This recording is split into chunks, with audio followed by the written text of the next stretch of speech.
hech kim ota-onani ketib qoladi deb o'ylamas ekan. Mana biz shunga guvohmiz. Otamiz yuzga kiradi deb o'ylardik. Baquvvat, pahlavon odam.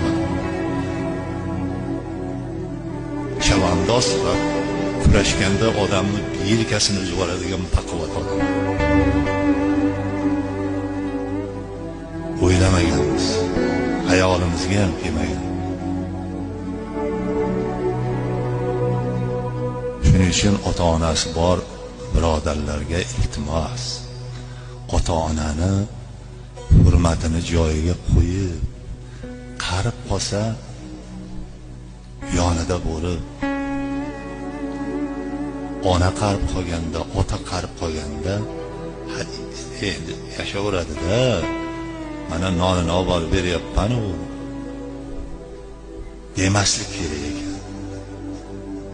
Har kuni iloji bo'lsa bir marta, ikki marta xabar olish kerak.